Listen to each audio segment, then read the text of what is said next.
Hello guys, this is your friend Shinobi Nexus 3.0 and we are back with a new fanfic.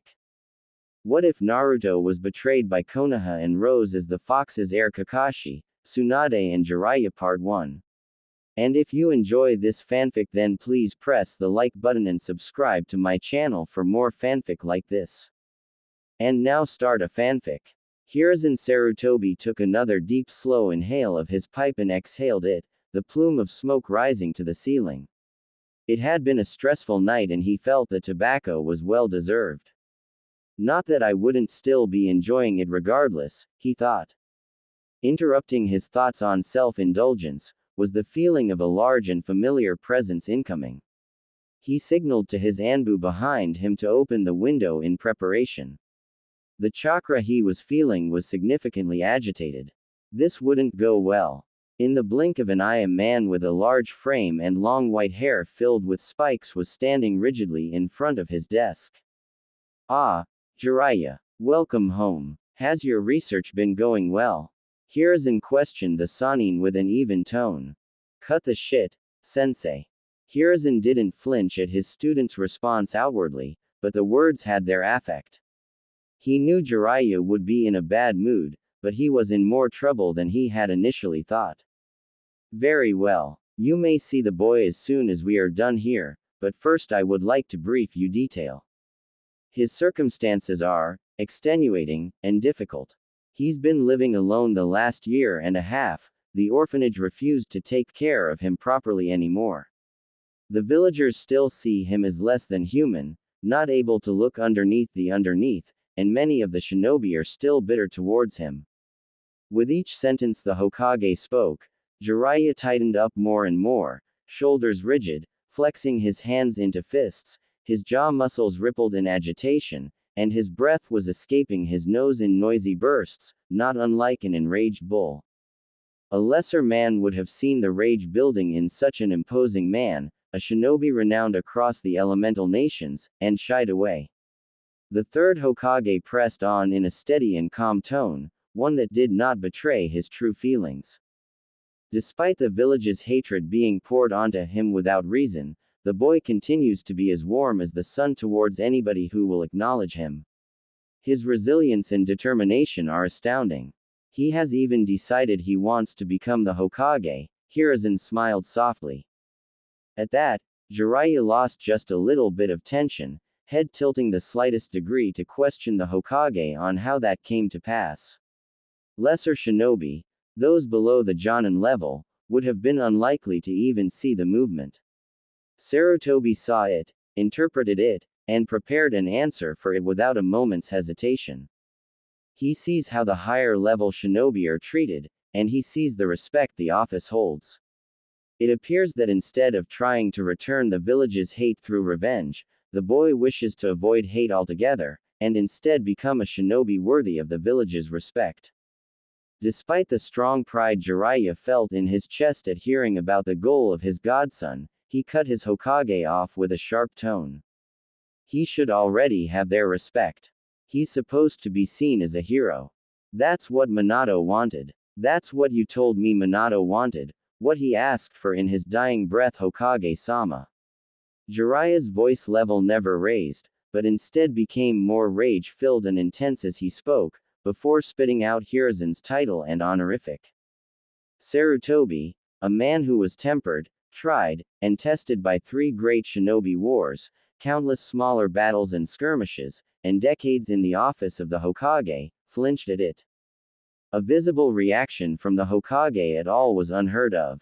A visible reaction that even a civilian could spot was tantamount to unthinkable. For a split second, Hiruzen Sarutobi, the god of shinobi, professor and Hokage of the greatest of the 5 elemental nations, reeled at his student's words. Not even at the ceasefire of the Third Great Shinobi War had the Tsuchikage spoken to him with such disdain and disrespect. Hiruzen took a silent deep breath and looked the Toad Sage in the eye. He knew he deserved it, so he didn't even think to reprimand Konoha's spymaster. I'm taking over as his guardian, Jiraiya said.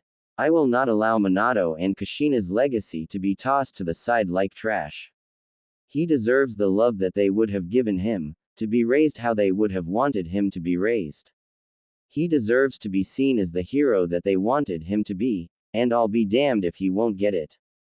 The Sandaime had never seen his spiky-haired student speak with such intensity or passion before. Not when he talked about his research in novels, not when he talked about bringing his traitorous teammate back or taking him down, not when he spoke of his love for his favorite incognito medic, not even when he revealed to Hiruzen that he had set his sights on bringing peace to the ninja world. The Hokage sighed, and in the duration of that short breath he made up his mind. The council and elders will not be happy, they think it's good for the boy. Danzo believe. A large amount of killing intent cut him off, and he saw fire burning in the Toad Sage's eyes. Damn the council, damn the elders, and especially damn Danzo. I'll send them all to early funerals myself if I have to. They don't deserve to even speak of him, let alone make decisions about his life. Not when Minato sacrificed his life for them. Hiruzen silently thanked himself for dismissing his Anbu and sealing the room off before they started their discussion. A lesser man would be accused of treason for those words. A lesser man would have killed them already. Jiraiya shot back coldly. After a few seconds of silent acknowledgement to that statement, Hiruzen questioned his bullheaded student. And what of your spy network? I'll need more help from the Anbu, and a few higher-level Jonin, but I can take him on travels to allied and safer countries, and when my travels take me to more volatile regions, I'll arrange for somebody to watch over him. That's a hefty price to ask of your village, Jiraiya. Jiraiya wanted to be mad at that statement, to fuel the flames of his anger, having had the village ask more of him than it rightfully should have, but his rage had started to cool as his sensei started to give in. The Sandaime had sacrificed more of his fair share for the village himself, including his wife and more than one son. I wasn't asking. Despite settling down, Jiraiya still had not forgiven. The Hokage had lost all bargaining chips earlier in the night when the boy had been involved in the incident. He had been left in charge of him after all, he had promised he'd take care of him. Promised Minato. Very well, I will allow you free rein when it comes to his life from now on. Just keep me in the loop and I will hold off the council the best I can. If you can't hold them off entirely, I will kill them. All of them, elders included. I wasn't joking or boasting. Jiraiya's statement was said with finality, and Hiruzen realized just how serious he was. Jiraiya, you know I would have to intervene and stop you unless you had sufficient evidence and reason. Sarutobi reasoned. Assuming I'd cooled down enough not to take you down with them, I would defect, on my honor as the Toad Sage of Mount Myoboku. Hiruzen was, once again, taken aback by Jiraiya's words. Speaking of such things was treason, blatant treason, yet he couldn't find it in himself to even be upset at his student's words. In fact, if the roles were reversed, he could see himself uttering the same words. Not to mention the implication that Jiraiya believed he could win a fight against his sensei and Hokage. I see, Hiruzen replied somberly. Despite your words, I find myself not only okay with them, but agreeing with them. It seems I laxed in my retirement, and still haven't regained my edge since I was reinstated. Jiraiya knew those words were to manipulate him to feel for the old man and his situation, but he let them be. The fact that his sensei was even trying meant that he knew he had messed up. Jiraiya sighed. Sarutobi had tried to pass the hat off a little over 8 years ago, and had tasted retirement long enough to have grown accustomed to it. He knew he didn't want to take the hat back after the Kyuubi attack, but had to due to a lack of qualifying candidates. He knew that he felt as if he had failed by leading the village into the Third Great Shinobi War, failed by allowing Orochimaru turn traitor and escape the village, and now he felt he had failed his successor's legacy. Jiraiya's eyes softened a fraction. The old monkey deserved a break, and the Toad Sage would give it to him. Just not tonight. I don't want your excuses, sensei. I want to see my godson. Very well. I will take you to see him. Although he is likely still unconscious, his condition is stable. At the reminder that his favorite student's only son was in the hospital, Jiraiya's eyes hardened once more. And what of the perpetrators? Their heads were rolling even as the message was en route to you. The Anbu who were assigned to his protection detail too. Both of them. Jiraiya relaxed a small amount at that. He might have been angrier than he could ever remember, but he didn't feel like ripping anybody's spine out tonight, and he was happy to hear the Hokage hadn't lost as much of his sharp edge as he had thought. Hiruzen rose to lead his student out of the office after deactivating the privacy seals. The two turned to head out of the office through the doors, another action that showed the seriousness of Jiraiya. He hadn't used the doors in over 30 years, preferring the window due to how badass it is. As they headed out, Sarutobi stole a look at the pictures of the Hokage on the wall by the door, specifically at Minato's. He had failed the village, his sensei, the previous Hokage, and the will of fire that he had inherited from him, failed his student, and failed his successor. It was due time that he rectified that. All of it. Jiraiya, I am sorry. You have shown me how I have failed. I will make it up to you, that is a promise. Jiraiya's eyes softened, almost to their normal state. Thank you, sensei. He threw a punch at the elderly Hokage, just for old time's sake. Hiruzen leaned back, not even moving his hands from where they were clasped behind his back, and dodged the punch, more out of habit and instincts than anything. But I'm still angry, and you owe me one. Hiruzen smiled lightly for the first time that night. I expected nothing less from you, Jiraiya. You have the dead of the Hokage's office to call upon whenever you wish. Naruto awoke in the hospital to hushed whispers. In his experience, hushed whispers were never happy words. Not that it bothered him, he had learned not to be bothered by such boring things at a young age. Instead of conveying all this, he sat up suddenly and shot the medic Nin a devious grin. That earned him a scowl, which he laughed off. A few minutes of having his body checked over with more hushed whispers and mutters that he didn't have the time to pay attention to, and the door swung open on creaky hinges. On the other side, he saw the Hokage followed by a large serious-looking man with white hair who he'd never seen before, but yet he still felt familiar. Naruto's grin turned into a real smile. Hey Gigi. The old Hokage wore a genuine smile himself. Naruto, my boy, how are you feeling? I feel great. Although I'm not sure why I'm wrapped up like a mummy. Jiraiya couldn't hold his scoff in. Sarutobi had given the damage report on the way over, and he was pissed. There's no need to lie, kid. Naruto jumped at the accusation. Literally. The 7.5-year-old leapt up onto his feet on the hospital bed and started bouncing up and down, shaking his fist at Jiraiya the whole time. Who are you calling a liar? I feel perfectly normal. I don't even know why I'm in this stupid hospital in the first place. Jiraiya again scoffed at Naruto. Brat, you broke all 4 limbs, both hands, 8 ribs, your left collarbone and orbital, and your nose. Naruto paused at that and became still for the first time since they entered the room. He tilted his head like he was trying to remember, then suddenly asked, what's an orbital, old man? The orbital is the bone around your eye, Naruto-kun. It's very difficult to break. The Hokage replied to him with a smile.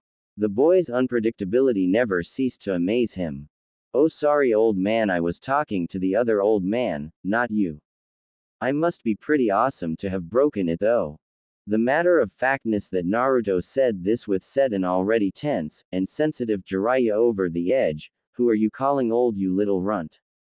Do you know who I am? You're way too weak to be talking to me that way. Jiraiya leaned forwards toward Naruto in frustration. Hiruzen sighed at the stubbornness of Jiraiya, knowing Naruto was his equal in that aspect. This could get ugly. Who are you calling weak?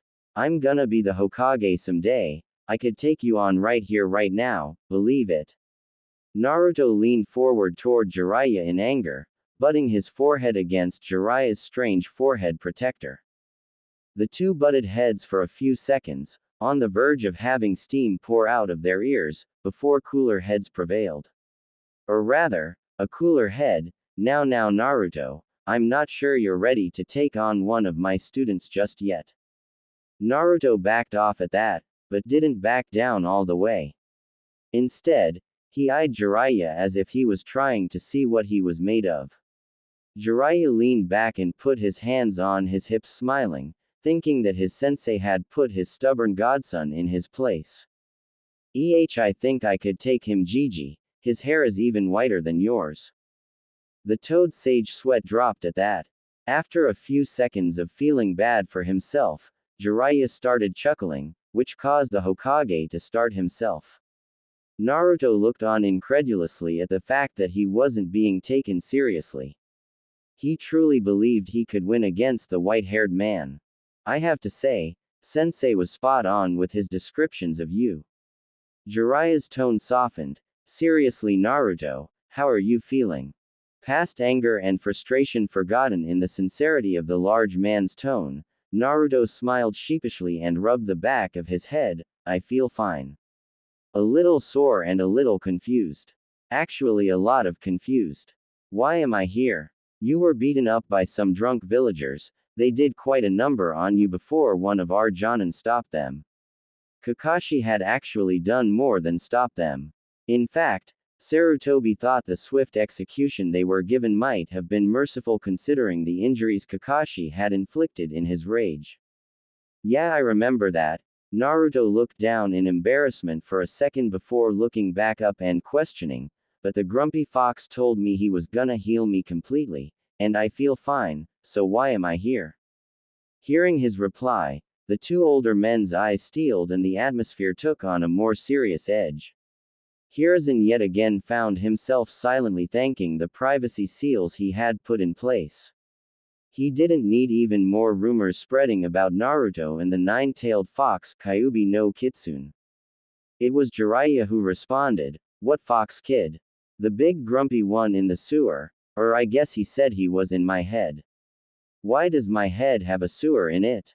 Another soft smile from the Hokage at the child's innocence and unpredictability. Jiraiya again was the one to speak. "You spoke with the fox." More like yelled at, and then shouted with. "He kept yelling at me, calling me weak, so I said, if I'm so weak, how come you're the one stuck behind bars in my sewer head? And he roared at me and called me dumb, so I roared back and called him ugly. He was really grumpy the whole time, so I was grumpy right back with him, and eventually he said he would heal me so I wouldn't die." Naruto said the last sentence with a prideful smirk on his face.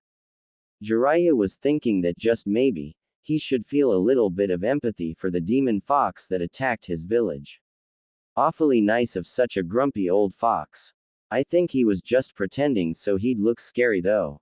By the time the almost 8-year-old had finished talking, he was out of breath, and so nearly were the two older shinobi he was talking to.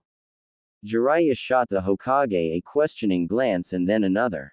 He was returned with a shake of the head to indicate he didn't know Naruto had made contact with the fox, and a single nod giving him permission to talk with the young Jinchuriki about it. "Naruto, do you know what that fox is?" The blonde shook his head. "That's the nine-tailed demon, the one who attacked the village 7.5 years ago." Jiraiya informed him somberly. A few seconds of thinking and Naruto had his response.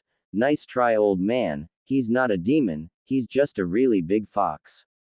I might be young, and I might be dumb, but I'm super smart, so you can't trick me." Jiraiya just shook his head at that, not really knowing what to say. Naruto continued to question, why did he even attack the village in the first place? And why is he so grumpy? And sad? What do you mean sad, kid? Naruto became much more reserved, sitting back down and staring into his lap. The big fox was really sad, although I could tell he was trying to hide it. How do you know he was sad? And how do you know he was trying to hide it? The look in the young boy's eyes said it all. He knew he was sad because he knew what that sadness was. Born from the hatred that thousands of people, entire villages drop onto your shoulders. He knew he was hiding it behind his anger because he himself hid his sadness, and being angry was one of the best ways to do it. Jiraiya's eyes softened to their maximum amount and got shiny. To his left the Hokage coughed into a fist uncomfortably. Jiraiya put a hand on Naruto's head and ruffled his unkempt blonde hair. I see. After an unbearable few seconds of seeing his godson hollowed by sadness, Jiraiya tried to cheer him up. Say Gaki, you said you wanted to be Hokage, right? Naruto nodded, picking up a small smile thinking of his dream. How about I help? You know of the fourth Hokage, right? Naruto was excited now. Yeah. He's my hero. I wanna be just like him, only better. That's a lot to live up to, kid. You're gonna need a heck of a teacher. Sadness seeped back into the boy. Jiraiya scowled internally at the boy's past experiences. How about I take you under my wing and be your teacher? At this Naruto's grin was unmistakable. Are you a good teacher? The question was innocent, and mostly curious, so Jiraiya returned a grin just as big. Kid, I'm probably the best teacher ever. I'm Jiraiya of the Sannin, the gallant toad sage of Mount Myoboku. Jiraiya sung in conjunction with his flamboyant kabuki dance. Whoa. Sorry, I don't know what any of that means. Naruto said sheepishly. Let's put it this way, kid, the fourth Hokage, your hero. I was his sensei. Naruto's eyes became as big as ramen bowls, and his jaw hung open in amazement. Whoa, you trained the Yondaime. Does that mean you're super strong? Can you teach me cool jutsu? Can you breathe fire like Sasuke? Can you teach me how to? Can you make me strong enough to beat Gigi? Both of the veteran shinobi were chuckling at the excitement of the young boy, possibly remembering a time when they were also wide-eyed youngsters. I can't promise that last one, but if you promise to work hard, I can definitely make you into a great ninja that the Yondaime, fourth Hokage, would have been proud to have in his village.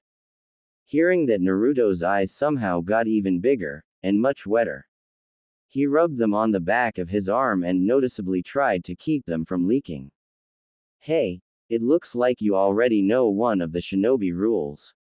A shinobi never cries, because it won't get him anywhere, Jiraiya said, and Naruto nodded. Can I tell you a secret though, just between you and me? Another nod. It's okay to cry when you're happy. I've even seen the Hokage, both third and fourth, do it before. Naruto looked up at him in awe and nodded again. The tears silently started spilling out of his eyes. Sarutobi looked on, seeing a boy who had known so much sadness and hate, and had shouldered such a large burden for the good of the village. Crying tears of happiness brought a warm feeling into his heart. Hope. He hadn't seen Jiraiya like this since Minato's death. He himself hadn't felt this light since before he reclaimed the hat. Maybe this little blonde ball of excitement would be the thing that will bring the village together and take them to new heights. Maybe, despite his failure, the child would turn out exactly how Minato would have wanted. It was clear as day that he had inherited the will of fire. Maybe, just maybe, he would achieve his dream and become Hokage. Jiraiya was thinking similar thoughts. He had vowed not to take another student, and this boy had convinced him, had him excited even, to become his teacher without even asking, with nothing more than his infectious attitude. He thought he would be filled with regret seeing Naruto after what happened, knowing that he could have prevented it. Instead, he too felt hope. Hope that this boy would inherit his will of fire too. Hope that this boy who claimed the Kyuubi, 9 tails, was hiding sadness, and stood up to the demon at 7 and roared back would maybe, just maybe, be the one to end the cycle of hatred and bring peace to the shinobi world. Naruto stood at the main gate, feeling both excited and sad. He loved the Leaf Village. His village. He would miss his grandfatherly figure in the Hokage's office. He would miss the new sensei they got in the academy this year, the one who yelled at him a lot for not paying attention or for the few pranks he had played in class. He didn't have the feeling of hate directed at him though, like the rest of the village did, just sadness, and maybe a little frustration. And he would miss Ichiraku ramen, the best ramen in the whole wide world, which he was sure of despite never having left the village walls. More importantly, he would miss the people within the shop, Tuki and Ayame. They too looked at him with sadness in their eyes, but they always smiled at them and asked how he was. Naruto always gave them his biggest and best smile right back and told them he was doing great, and how could he not be when he was about to chow down on the greatest version of the best food ever invented. It wasn't like when he was in his apartment alone, and the sadness tried to overcome him. Sadness. There was so much sadness around him, and in him. Did he make people sad? Was he the reason that even the people who were nice to him looked so sad? He couldn't remember ever having done anything wrong. Maybe he was doing something that he didn't even notice. He would have to pay closer attention to himself and what he was doing. Naruto was brought out of his thoughts by the reason he was excited. Jiraiya, the old white-haired man, what had he called himself? Sannin, Toad Sage. Naruto still didn't know what either of those things meant. Obviously he knew what a toad was, but what was a sage? And he knew what Sannin meant, but what did it mean to be one of 3 ninja? Weren't there way more than 3 in the Leaf Village? Who were the other 2? Were they also old? He was interrupted by the tall man yet again, this time not by his presence, but by the question that came from behind him. Ready to go, Yaki. Naruto spun on his heel, instantly mad about being called a brat. He hadn't done anything to earn that name. At least not around Jiraiya he hadn't. Who are you calling a brat, old man? Sure, he wasn't as old as the Hokage, he couldn't be if he was trained by him, but he was still one of the oldest ninja Naruto had seen, and his hair was completely white. Jiraiya was perplexed. Naruto spun around like he was surprised to see him, not surprising since he had snuck up on him silently. Yet when he turned around, Naruto just looked angry, not surprised. He'd have to check that out later. Instead of showing his surprise, Jiraiya just chuckled at Naruto. He couldn't help himself. His quick temper and developing wit reminded him of another Uzumaki he had known. Okay Naruto, calm down so we can get going. Where's the rest of your stuff? Naruto was confused by that question. He had just about everything he owned in his backpack. Both his spare set of clothes and his pajamas fit in there easily, and he even added in a few cups of instant ramen. Never could be too careful. It's all in my backpack. His confused tone betrayed his thoughts.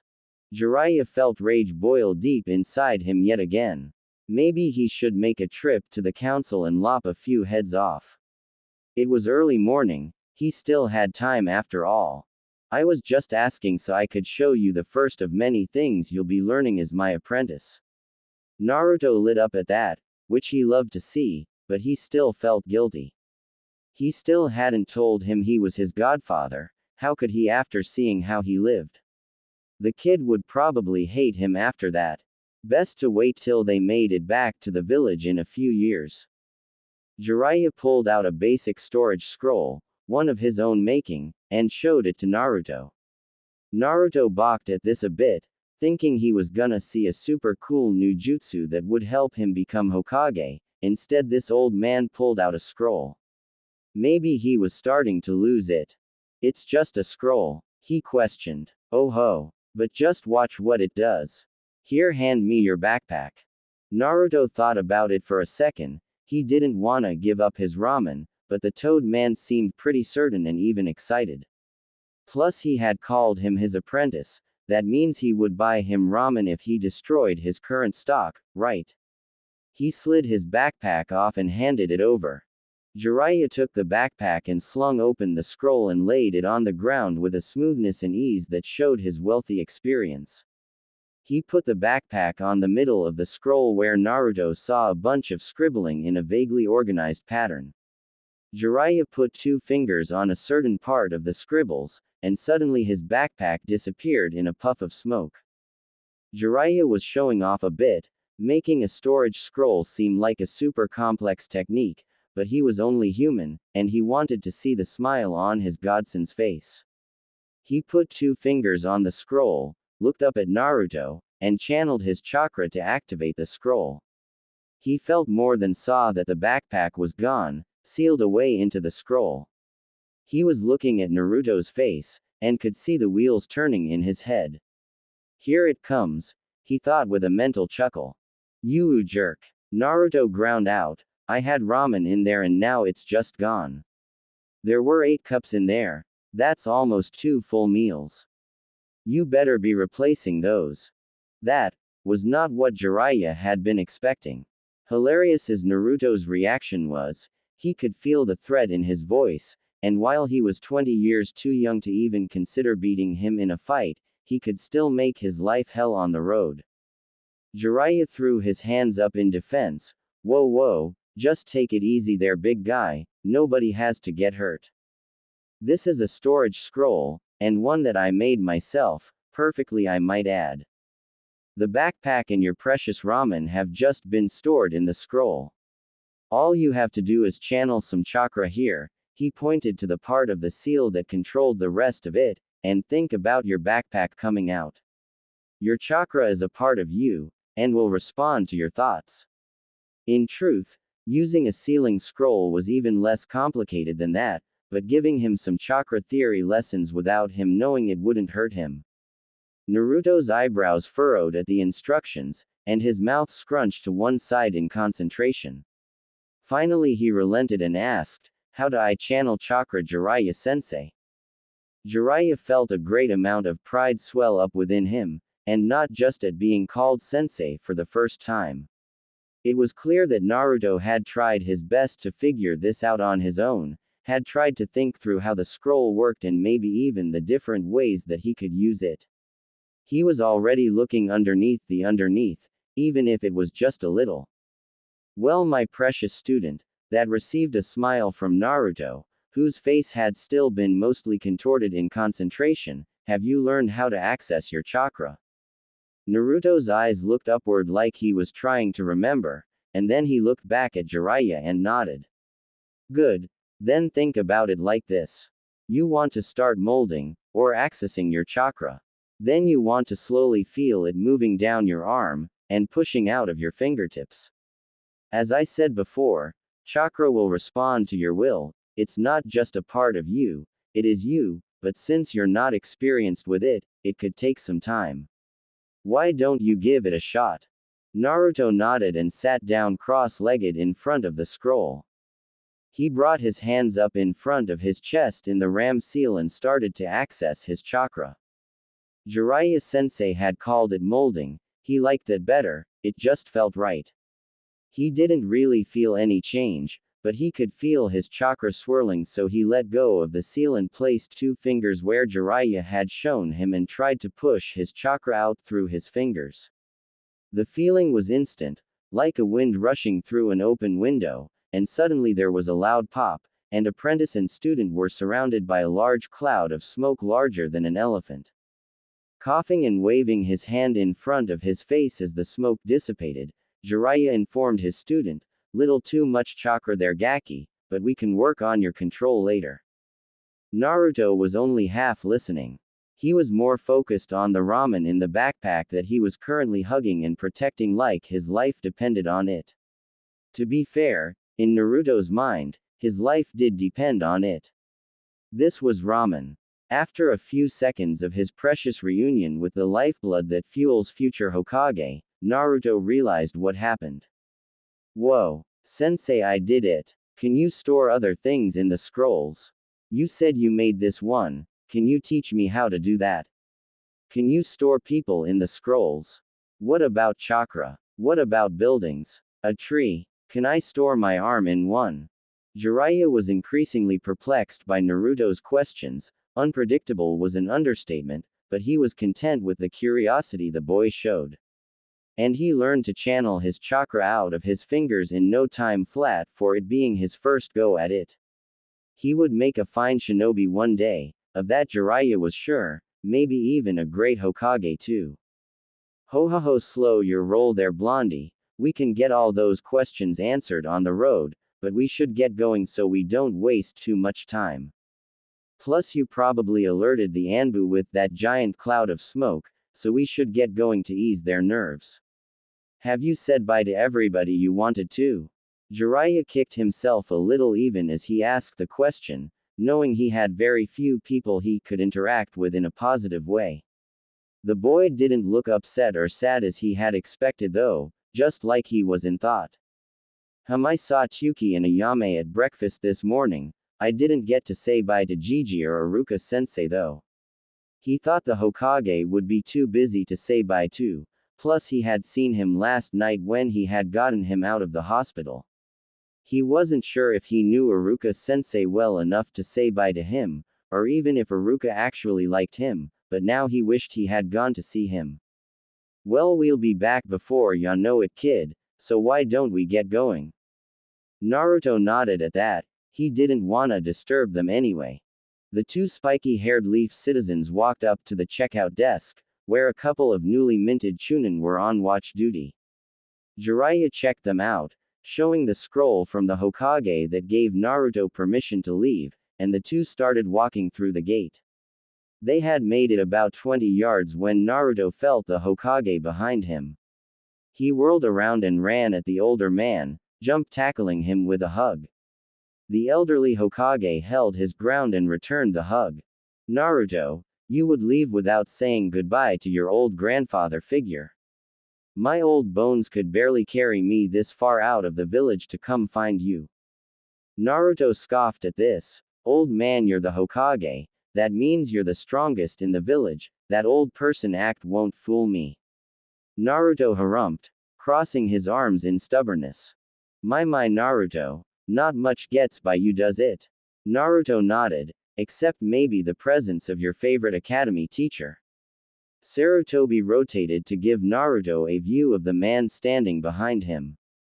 Aruka sensei, what are you doing here? Naruto was shocked, but beyond happy to see him. That meant that Aruka really did care about him.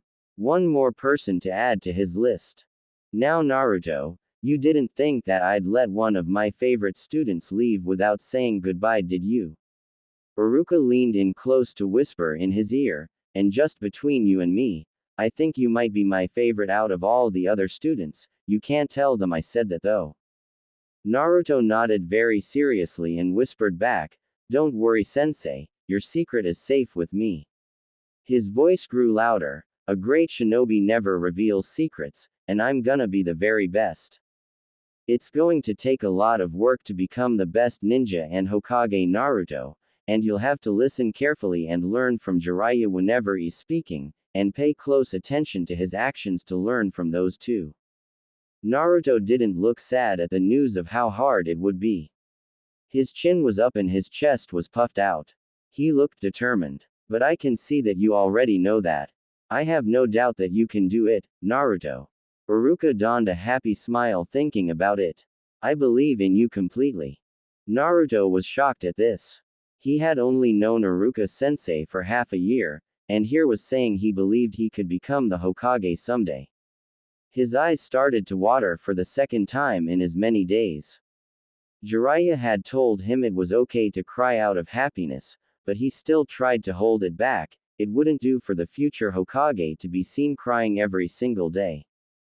The three shinobi of Konoha, Leaf, looked at the young boy with melancholy.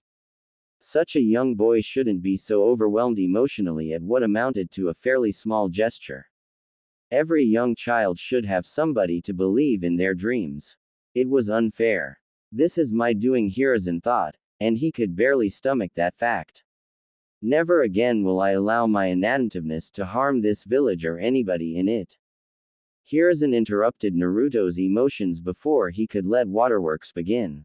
Naruto, I wanted to give you this. Sarutobi held out a cylindrical tube for him. He had decided last night that it was time the boy knew, and he had been up until the sunrise compiling everything he could for him. That contains a storage scroll. Everything in that scroll is yours. Naruto took the scroll and looked it over. The end caps of the tube were red and had a swirling pattern on them, like he'd seen on the vests of some of the older shinobi around the village. The tube itself was also red, with black scribbles that looked kinda like the ones on the inside storage scroll that Jiraiya had given him. Gigi, what are these black scribbles? Jiraiya hadn't told him exactly what they were, just how to work that scroll. Those Naruto are characters for fuinjutsu, sealing techniques. When you combine them together, like that, they make a sealing formula. It's an old and complex art, that's very difficult. Not many shinobi practice fuinjutsu these days. Lucky for you, Jiraiya here is likely the foremost practitioner in the elemental nations. Naruto looked at the toad sage in awe. Jiraiya just shrugged, he was nothing special compared to Minato or Kushina. This specific formula is called a blood seal. Only the people who have blood that is recognized by the formula will be able to open it. Hiruzen had found the old tubing in a box full of Kushina's stuff that he kept in storage. It was an Uzumaki scroll holder. The seal on it would only open to those with Uzumaki blood. Luckily it hadn't been sealed yet, so Hiruzen had gathered what he had wanted to give Naruto, and sealed it in a scroll, then sealed the scroll in the tubing.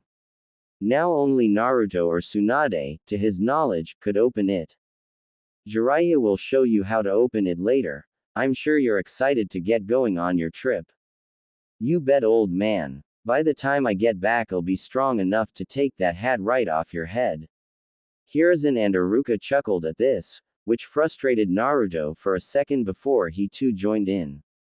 Naruto, I actually have something that I wanted to give you as well, if you'd take it. Naruto once again was taken aback by this. Iruka had surprised him twice now. Maybe he needed to start paying closer attention to people he was around.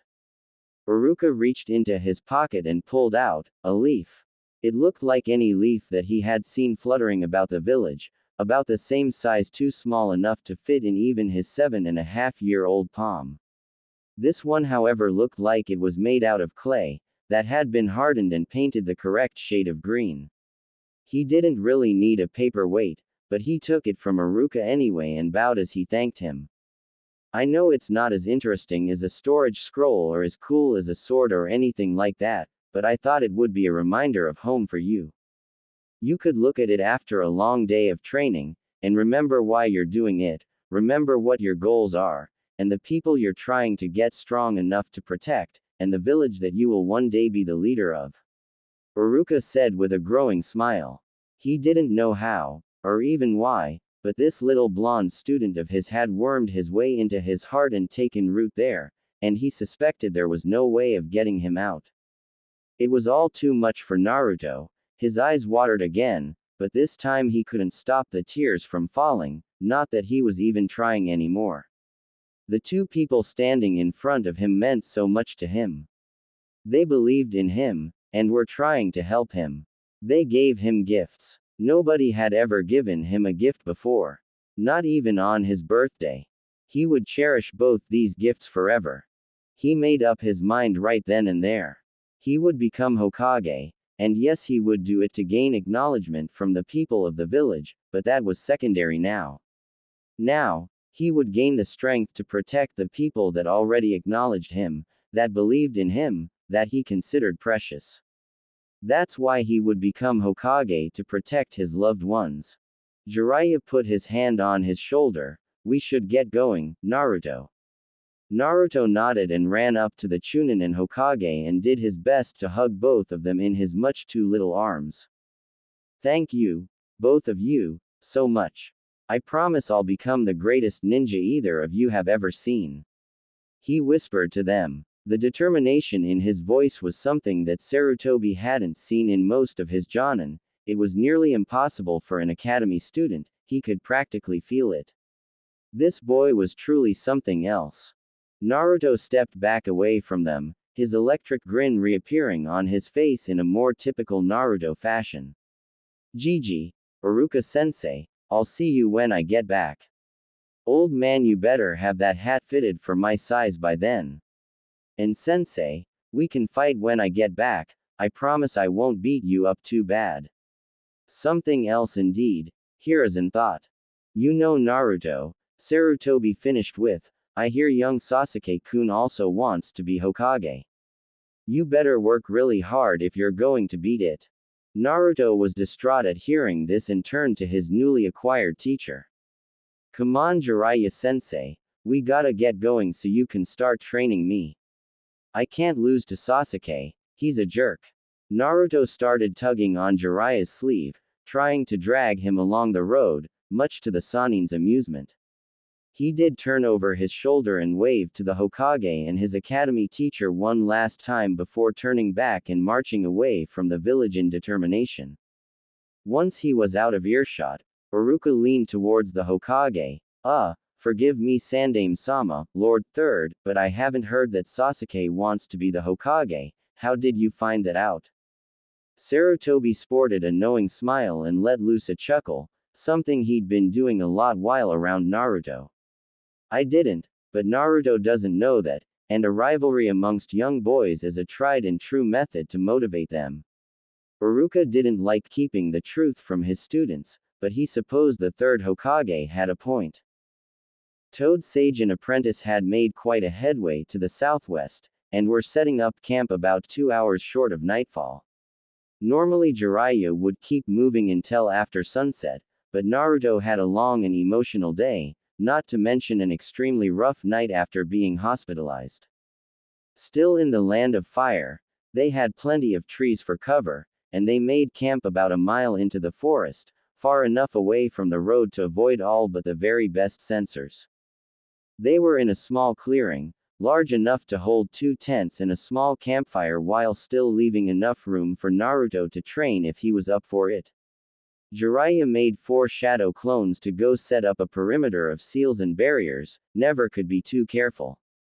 Upon seeing Jiraiya make the shadow clones, Naruto's eyes widened. Old man, you gotta teach me that jutsu, I bet I could kick Sasuke's butt with that. Well Naruto, first, can you tell me the 3-man types of jutsu that shinobi use? Jiraiya asked. Well there's ninjutsu, and taijutsu was one I think, and I can't remember the other. Naruto sheepishly rubbed the back of his head. He was sure that Iruka had gone over it in class, but it had seemed unimportant at the time. Now, he was embarrassed that he didn't know. You got the first 2 right, and the third one is genjutsu. Naruto nodded along like he was understanding this time, and interrupted before Jiraiya could continue. But what about that thing Gigi was talking about with the scroll, fuinjutsu? He wasn't quite sure if that's what his grandfather figure had called it, but that sounded right. Very good Naruto, fuinjutsu is one of the jutsu types, but it's not one of the main 3. The 3 we labeled represent the 3 parts of a shinobi. Ninjutsu has to do with a shinobi's chakra, taijutsu a shinobi's body, and genjutsu a shinobi's mind. Those are the things a shinobi can train in order to increase their abilities, mind, body, and chakra. It looked like Naruto was following along, so he continued, fuinjutsu falls under mind. In order to get better at it you must study and learn different ways that seals and formulas work. Just about anybody can apply a seal physically, but it's very hard to come up with them and make sure that they are properly done. Naruto donned what Jiraiya was calling his concentration face, yet again. Eyebrows furrowed and lips scrunched off to one side, usually the left. It seemed to mean that he was thinking, both deeply and carefully. Might as well pile it on, Jiraiya thought. It's not like we won't have plenty of time to go back over it later. He continued, there are other subcategories too, but we'll get into those tomorrow.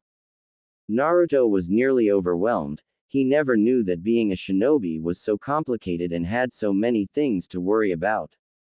He better pay close attention like Gigi said, and learn everything he could. Time for Jiraiya to get to the point. So, you wanna learn the Kage Bunshin no Jutsu, shadow clone technique, that I just used. Bunshin clones are a form of ninjutsu, so you need to train your chakra before you can learn an advanced technique like that. As far as Naruto was concerned, training his chakra so that he could make more of himself was totally worth it. He wondered how many of himself he could make. Jiraiya cut off his train of thought. Now, there's two ways to train your chakra. You can either train your reserves, which I don't think will be a problem for you, or you can train your control, which judging by your use of the scroll, is going to be the hardest aspect of your shinobi abilities. Jiraiya finished. Naruto was never one to be told he couldn't do something, so he instantly jumped on the defensive. What do you mean it's gonna be the hardest? It sounds easy. You said chakra is just part of me, like an arm or a leg, right? Then I should be able to control it easily. While this was an oversimplification, Jiraiya was impressed with his thought process and reasoning skills. They weren't nearly as bad as what the reports from his year and a half at the academy said. It's not quite so easy, Gaki. Many shinobi train their whole lives, and never master their chakra. Granted, most shinobi didn't live past 20, but Naruto didn't need to know that just yet. And to make things harder for you, you have an unusually large amount of chakra, and if my mediocre sensory abilities are right, your chakra pool is heavily made up of yang chakra. Naruto looked like he was going to ask a question, so Jiraiya cut him off. It was getting late and he wanted the boy to get some training in. A lesson for another day, Naruto. Just know that yang chakra is really dense, and it seems like your chakra has about 10 times more than normal. That makes it much harder to control, coupled with the sheer amount that you have, and it's basically a nightmare scenario. You'll probably never be able to even do genjutsu. Naruto looked quite sad at this, and Jiraiya realized he was laying it on a little thick, and quickly added, "Don't you worry though. There hasn't been a cage that's ever had a small amount of chakra. They all have more than you do right now, they just learn to control it through hard work and tons of practice." Naruto's smile returned. If that's all it took, then he would master his chakra in no time. Alright sensei, how do I practice my chakra control? It ain't gonna practice itself. And you know what? I am gonna learn genjutsu someday. I don't care what you say, even if you are my sensei, and even if you did train the Yondaime, I know I can do it. Jiraiya chuckled at the young boy, something he'd found himself doing a lot, completely unaware that his own sensei had the exact same thought, not 8 hours earlier. The child just had a way of projecting his hope and determination onto those close to him. Alright Naruto, I'll tell you what. We'll work backwards. When you can complete this tree climbing exercise, Jiraiya began walking up a tree, body parallel to the ground. Much to Naruto's surprise, I'll teach you the Kage Bunshin no Jutsu, shadow clone technique. The boy had more chakra than most Jonin already, and it would only get bigger. Plus he had a sneaking suspicion about the heavy amount of yang chakra in his system. He could handle the A-rank jutsu once he had a little control. But, before you can master tree walking, you must master the leaf clinging exercise. Jiraiya plucked a leaf from the tree he was walking up and faced Naruto. Jiraiya slid his toad sage headband up, and pressed the leaf into his forehead and channeled chakra to it, not even having to think about having it cling, and when he removed his hand, the leaf stuck to it. Naruto knew this exercise well. Iruka had tried to get Choji, Kiba, Shikamaru, and himself to do it after class for causing a ruckus not that long ago. It had been the most boring 7 hours of his life. What Naruto didn't realize was that it had only been 3 minutes before he blew the leaf off his head and took off running. His attention span needed some work to say the least. Jiraiya saw the doubt in his eyes, and went in for the kill. You know kid, when I was training the 4th Hokage, he could stick 100 leaves to his body while moving full speed. Granted Minato had been almost 17 and it had been at the end of the training trip that he had taken as a chunin with Jiraiya. It wouldn't hurt to add a little extra motivation for the kid though. Naruto's eyes set in determination. He would have to be able to do 101 while he was moving if he wanted to be better than the Yondaime then. Resolute, he moved to pick up a leaf, but stopped and questioned Jiraiya. What about the scroll the old man gave me? can you show me how to open it? Jiraiya thought about this. Naruto had given him the scroll since he didn't have any way to carry it at the moment, so the Toad Sage had seen the Uzumaki crest and seal. He knew he would have to explain about his mother if the Sandaime didn't leave a letter in there to do it himself. This information could potentially be dangerous in the wrong hands. Dangerous to Naruto. Jiraiya made up his mind. Sorry kid, that'll have to wait until you can walk on the tree too. And before you ask, just know, I have my reasons for it, and you'll have to trust me. Considering that he had agreed to take Naruto on as his apprentice, Naruto thought trusting him on this seemed fair. Besides, he'd probably be running up and down the tree by nightfall tomorrow based off of how easily Jiraiya had done it. Okay sensei, I trust you, Naruto then grinned. Just be ready to show me when I figure this out tomorrow. Jiraiya chuckled yet again. He noticed though as Naruto got to work, that he hadn't asked for any additional instructions on the control exercises. Oh well, when he gets frustrated and needs help, he'll ask, and Jiraiya would be happy to help him. Better to let him figure out what he can on his own though, or at least try. With that, Jiraiya headed out to find them some food before it got too dark. Jiraiya returned to the clearing, a string of 6 small fish hanging from one hand, and boy was he surprised. Naruto was standing in the middle of camp, covered in leaves. Jiraiya counted 25 on his front side alone, but he hid his shock. He didn't want to give the boy a big head after all. Sensei, look how many I can do. I'll catch up to the 4th in no time at all haha. Jiraiya was about to ask how he had managed to do it so fast when 12 of the leaves fell off the blonde, and his posture relaxed. Just kidding hehe, this is a lot harder than it looks. 13 or so of the leaves were still stuck to Naruto, which was confusing to Jiraiya. He questioned the boy, if you were kidding, why are there still leaves stuck all over your body?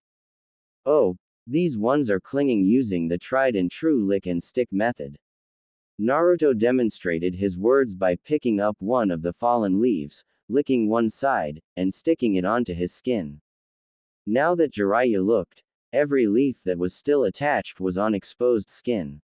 So what about those? He pointed to the leaves that had fallen on the ground. Well, those are the ones that I stuck with my chakra. That was the training exercise, right sensei? Jiraiya was once again surprised, but he still wasn't sure that Naruto had actually done it. Not that the exercise was difficult, but the boy wasn't even 8, and he clearly hadn't been able to do that many leaves when he had left. Why don't you peel off the stuck ones, and show me how many you can stick with chakra? Naruto nodded, and started picking off his lick and stick leaves. When he tossed them all to the side, he moved to a nearby tree and grabbed a handful of fresh leaves before coming back to Jiraiya. Naruto started to move to lay down, before he was cut off by the Sannin.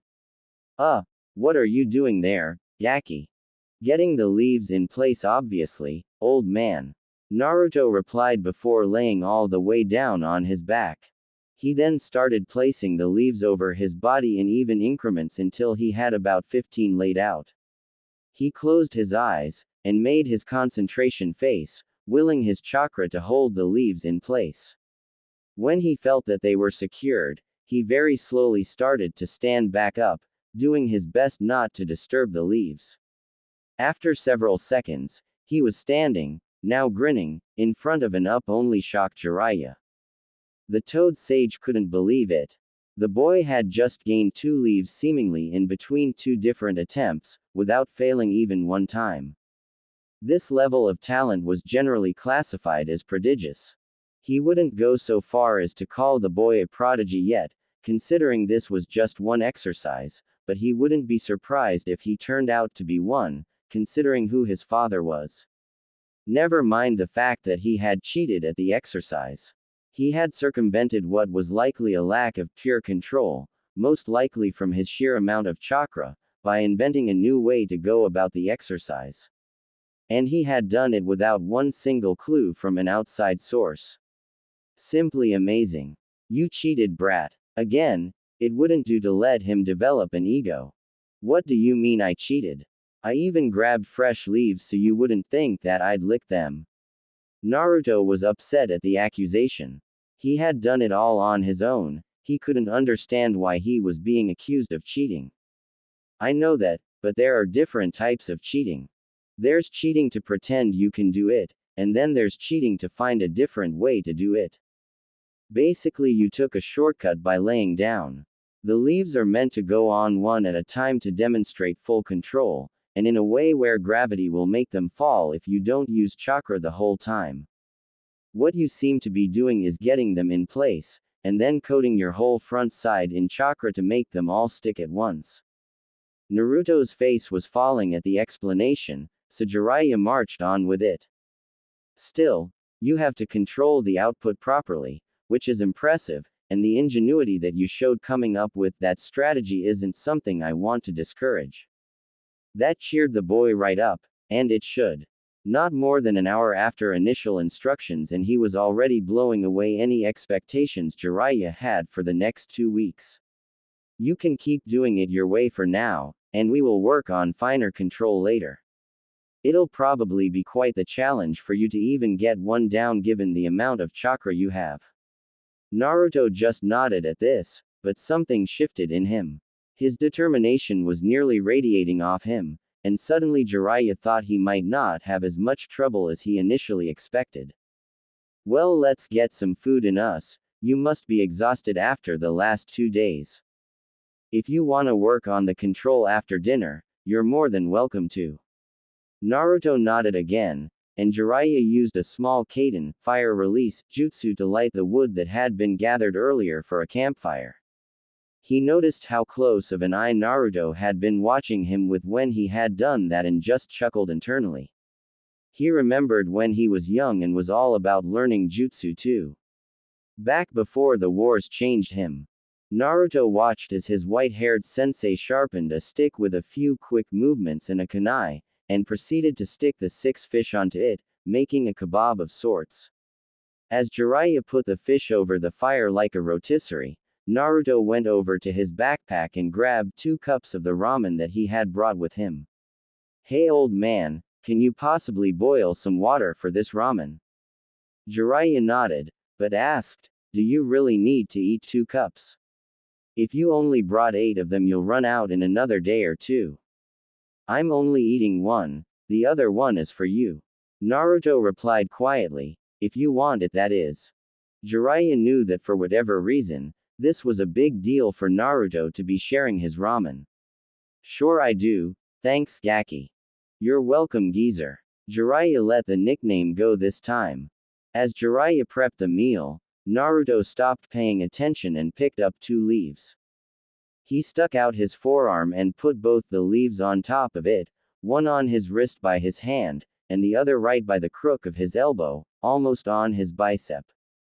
He tried to channel chakra only to the one on his wrist, and when he felt like he had it, he turned his arm over, letting gravity take hold of the leaf higher up on his arm. Only it didn't. Despite being nearly a foot apart, both leaves stuck fast to his arm. Dismayed, he cut the chakra to his arm and let them fall to the ground, and took the now cooked fish and ramen that Jiraiya was offering him and began eating. Do you know what shinobi means to be a shinobi, Naruto? Naruto thought about this for almost a whole minute, taking a few more bites of the bland fish before answering. Well, Gigi is the Hokage, the strongest shinobi in the village, and he always says that the whole village is his family and that it's the Hokage's job to protect them all. He said in a quiet seriousness, so I guess protecting your loved ones is what it means to be a shinobi, he finished. Soon Jiraiya would have to adapt to the constant unpredictability of the boy, or else his newest student would start to think of him as a fool with how often he was caught off guard. Not that Naruto was seasoned enough to tell when he was, but it was good practice regardless. That's one hell of an answer, Gaki, but it's not quite right. Naruto donned his frustration face, a very similar look to his concentration face, but his brows furrowed a little more, and his eyes held a different kind of fire. Jiraiya marched on. To be a shinobi means to endure. It's not about how many jutsu you have, or how cool the ones you have are. It's not about killing, or even fighting, and it's not even about protecting your loved ones or clients either. Being a shinobi is about enduring anything that is thrown at you. It's about having guts, the guts to give it your all, get knocked down, and give even more the next time. It's the guts to never give up. Jiraiya was speaking with more and more intensity and passion, but now calm to a slow and serious drawl. Our world is harsh and cruel. A lot of ninja don't make it past the rank of genin, because they can't handle the life of a ninja, they don't have what it takes to endure the pain. There hasn't been a Kage, alive or dead, who didn't have to endure hardships that would break most jonin. If your goal is to be Hokage, I just wanted you to know that. There are no shortcuts, it will be hard, and at times, it will suck, but enduring it will make you that much tougher, that much stronger, and that much more capable. Jiraiya was finally finished. The speech might have been a little rough for a boy that age, but he saw greatness in his future, and he wanted to make sure that the blonde terror lived long enough to realize it. Naruto was wide-eyed by the end of the speech. Till now, Jiraiya had been mostly aloof. He knew the man was strong, and he could see seriousness in him, but he had also been relaxed the whole time that he had known him. But during the speech he had shifted, and Naruto had seen the true seriousness of a man who was proclaimed one of the legendary 3 ninja, and the sensei of the Yondaime 4th Hokage. Now, about your initial answer. It sounds to me like you've found your ninja way. Ninja way? Naruto asked confused. Yes. To be a shinobi means to endure. That is your what. Your ninja way is your why and how. Your reason for doing it, and how you will go about doing it. It's kind of like an oath. Naruto nodded at that, it made sense. What's your ninja way, sensei? Jiraiya thought for a few seconds. You want to be Hokage, so your ninja way is to always protect those precious to you, no matter what it takes. My goal is to bring peace to the world, and end the cycle of hatred. Jiraiya looked sad as he said those words. Naruto looked into his sensei's eyes and held his gaze. Seconds passed before Naruto nodded and said, "That'll be my nindo too." Sorry Naruto, you already have yours, and I don't want you to change it on my account. Naruto shook his head, I'm not changing it, I'm adding it. They'll both be my ninja way. To protect my precious people no matter what, and to bring peace to the ninja world. What happens if your 2 ninja ways collide, and following one path goes against the other? What if protecting your loved ones is detrimental to bringing about peace? Jiraiya asked. The question wasn't theoretical to him. He had started the cycle of hatred fresh in many people by killing shinobi in order to protect his village. Then I'll get strong enough to make another path, one that follows both nindos, believe it. Determination radiated from him once again, and Jiraiya found himself believing the boy. You are something else, you know that. He turned around so the boy wouldn't see the single tear streaking down his face. Get some sleep kid, we have another long day of travel tomorrow. Jiraiya ducked into his tent and within 30 seconds, Naruto could hear him snoring away. Must be an elite shinobi trick to be able to fall asleep that quickly, Naruto thought before he silently picked up the 2 leaves he had been working with. If he was gonna be strong enough to protect his new sensei, Sarutobi Jiji, Tsuki, Ayame, and Iruka sensei, he'd better get to work. Jiraiya awoke to sunlight streaming in through the opening in his simple tent. He stepped out of it and into the fresh morning air. Taking a deep breath, he moved to Naruto's tent to wake him, only to find it empty, and from the looks of it, completely unused. Foregoing basic means of search, Jiraiya closed his eyes while making the ram seal, reaching out with his senses. It didn't take long to find Naruto's massive reserves, although they did feel quite depleted. Moving to the east of the clearing, Jiraiya walked about 200 feet into the line of trees. There, he found his student passed out snoring, in perhaps the most uncomfortable position to sleep in possible. Laying at the base of the trunk of a large tree, there was drool coming out of the left side of his mouth, and a snot bubble moved in tune with his light snoring from his right nostril. Yep, that was the fourth Hokage's son all right. Jiraiya examined the area a little closer. Many of the trees had varying sizes of bark splintered off. Given yesterday's training, he assumed the boy had been attempting the tree walking exercise. What's more, the tree he was laying under didn't have a single mark on it. That meant that he'd either fallen asleep before he could attempt to walk on it, or he had the exercise down. Knowing Naruto for a grand total of a day and a half, Jiraiya was absolutely positive that there was no chance he fell asleep before completing it enough to at least cling to the tree. The hyperactive blonde was too determined to give in that easily, and Jiraiya knew the speech he had given him had only fanned the flames of his determination. Deciding it was best to let him rest, Jiraiya sent a pair of shadow clones to pack up camp while he ran through a familiar set of hand seals. Summoning jutsu, Jiraiya said. A puff of smoke revealed a toad of about human height, albeit much wider.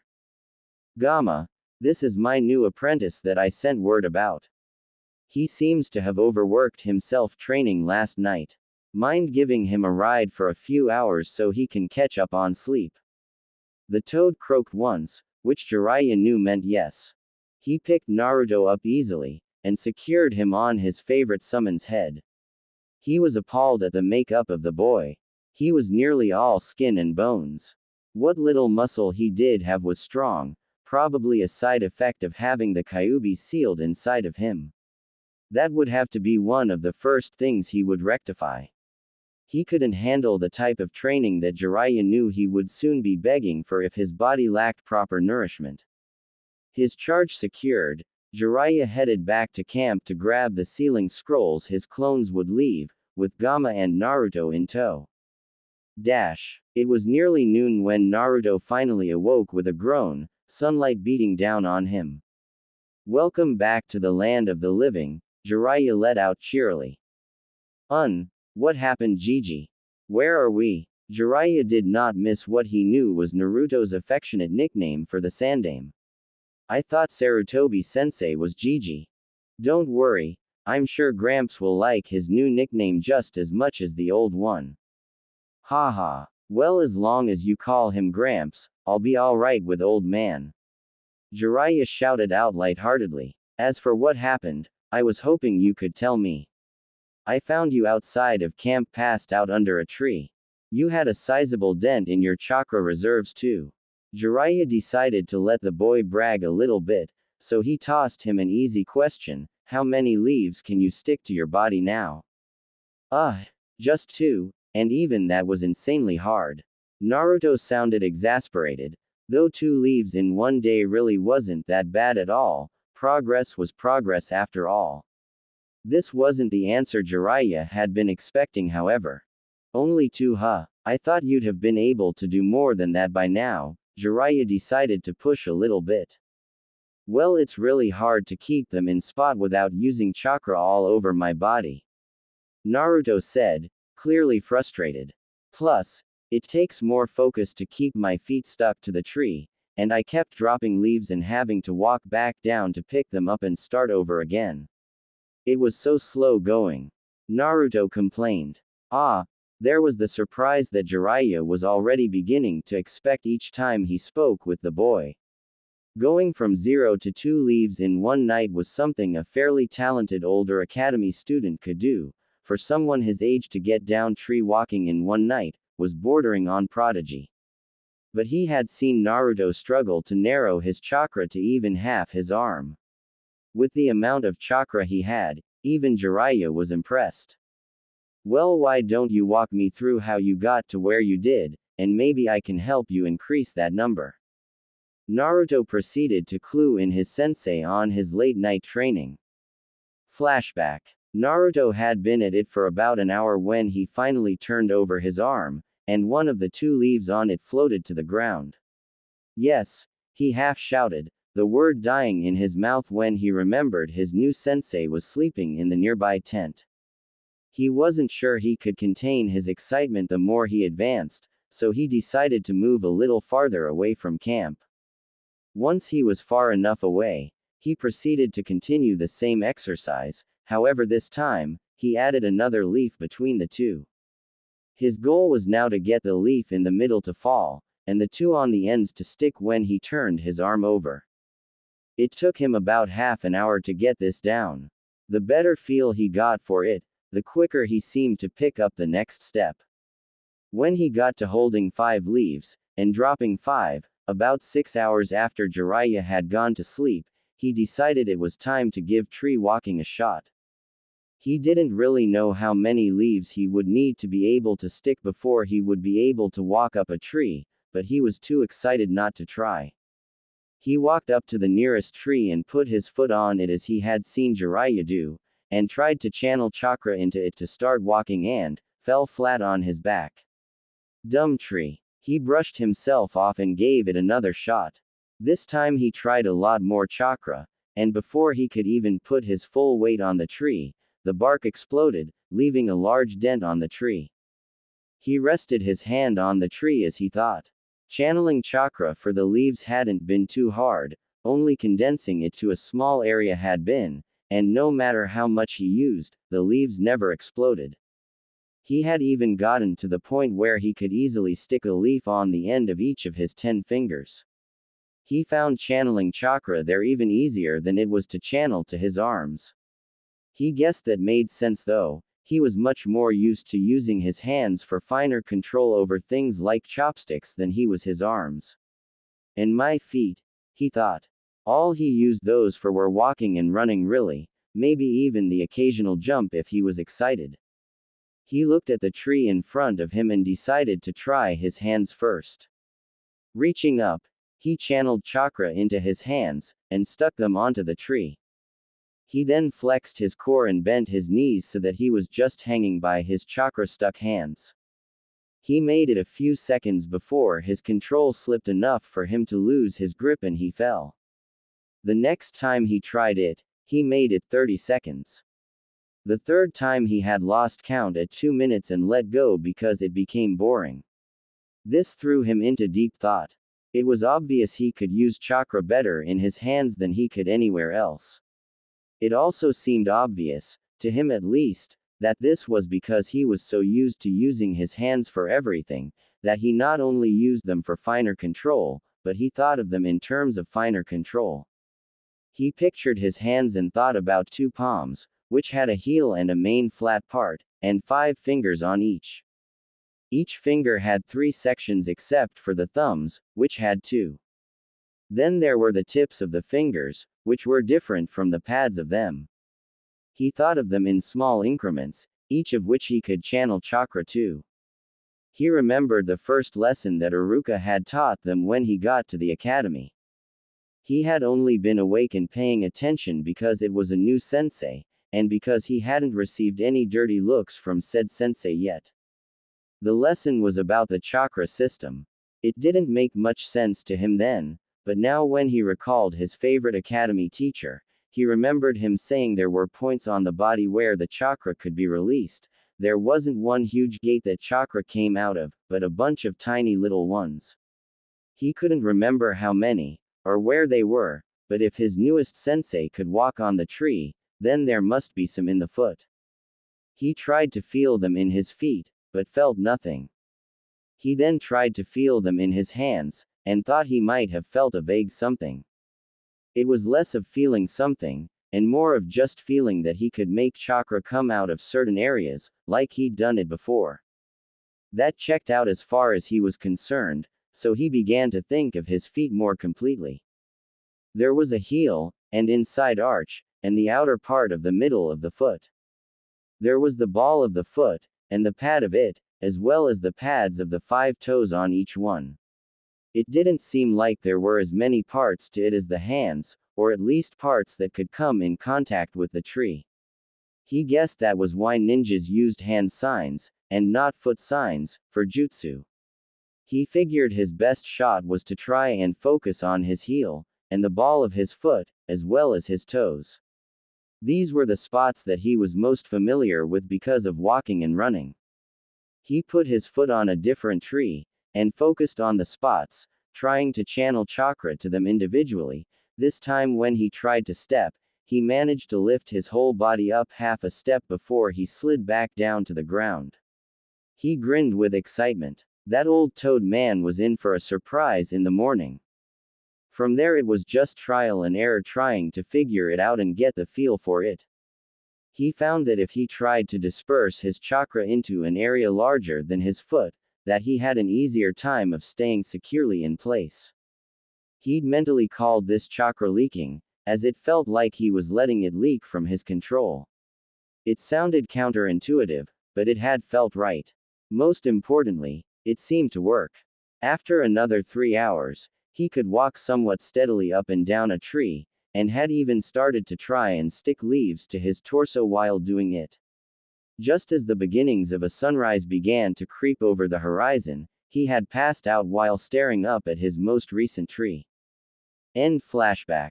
Jiraiya had listened quietly with interest, only interrupting to ask questions when he wanted something explained with a little more detail, or to chuckle at something he said. Well kid, once again you've gotten the right answer using the wrong formula, Jiraiya chuckled at him.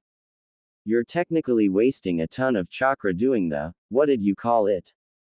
Chakra leaking. By allowing it to leak out, you're using a large amount of chakra to do a small chakra task. You're probably expelling 4 or 5 times more than what's necessary, and the extra chakra is just being wasted so that the proper amount is actually going towards the technique. Jiraiya held up his hand to cut off his apprentice before he could become sad. But, once again Naruto, what you've done is kind of genius.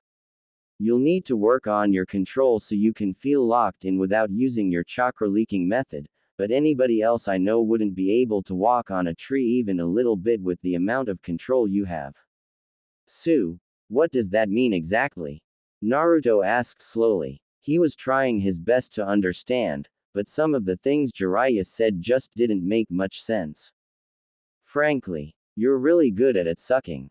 The young blonde deadpanned. Well then you suck at teaching since you're my sensei. He said, sticking his tongue out at the older ninja. Jiraiya face-palmed at his student's statement. I was just being sarcastic, Naruto. What I'm trying to say is that you're really good at doing things in ways they weren't designed to be done. Unpredictable if you will. And your instincts for finding a way to get it done are second to none, not even the 4th Hokage's. Jiraiya hated to inflate the boy's ego, especially considering he was a bit of a loud mouth already, but he did enjoy seeing the boy's eyes go wide and his face light up with praise. Well, I think you've rested enough, Gamma, you can go, thank you for your assistance. The toad poofed back to its home with nothing more than a ribbit, causing Naruto to fall on his butt. Ow, what the hell was that for you old geezer? You could have let me hop down first. Naruto hollered at Jiraiya while rubbing his backside. If you think that hurts, maybe we shouldn't start your physical training today. After all, I'm sure you're not as tough as Sasuke Uchiha. I heard he can do 100 push-ups, all in one go. I bet you can't even do 50 right now. Naruto had steam pouring out of his ears by the end of Jiraiya's taunting. Instead of trying to argue with the old man, Naruto wordlessly stared him down with all the might he could muster at 7.5, and slowly dropped to the ground and began doing push-ups, right in the middle of the road.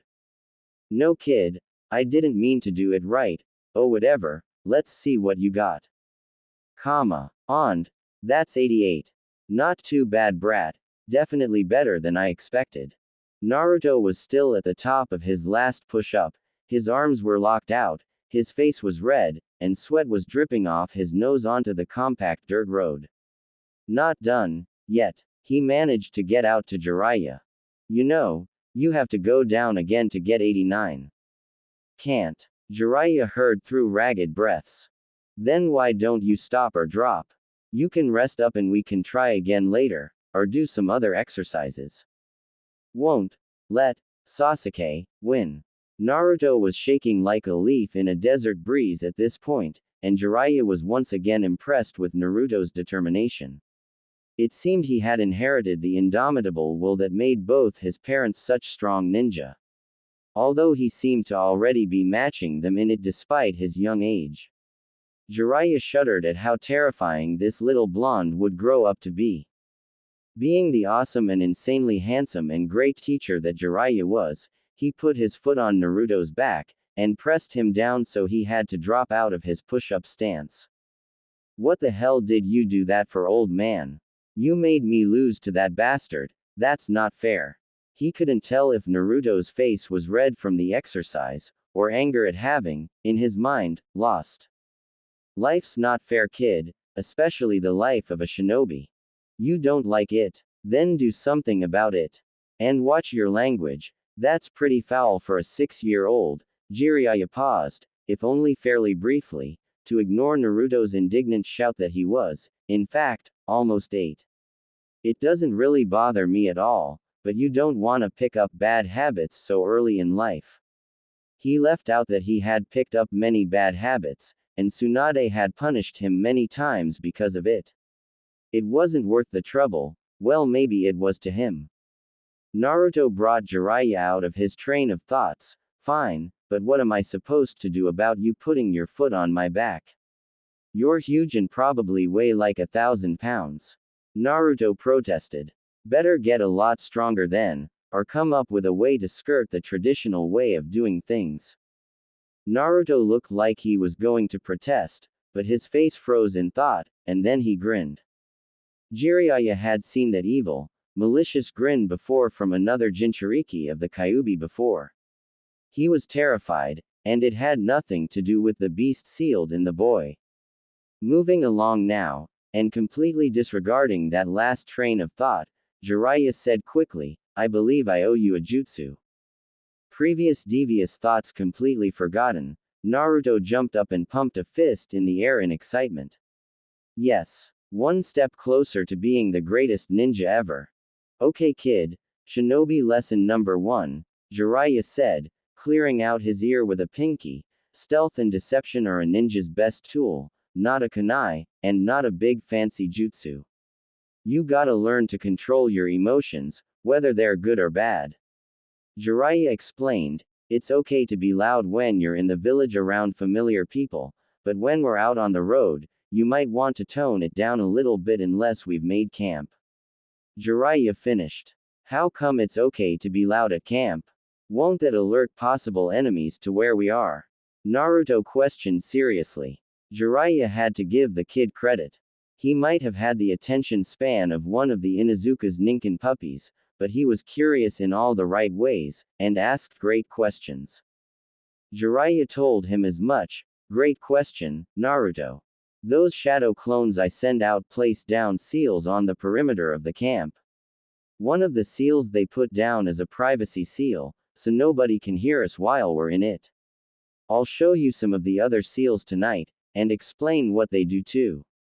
Jiraiya was already learning to predict how Naruto would think and thus was answering some of his questions before he could even ask them, if the boy's facial expression was anything to go by. Okay. Thank you, Jiraiya-sensei. Also, didn't we already do lesson number 1? Huh, you said lesson number 1 yesterday. Jiraiya nodded at this, so Naruto continued. How can they both be number 1? In this world, all these lessons, everything you learn as a ninja, are equally important. Whether it's how to stay quiet, or how to throw a kunai, or what jutsu is best for which situation, any one of them could save your life, and forgetting them could cost you it, so they all are number 1, Jiraiya finished softly.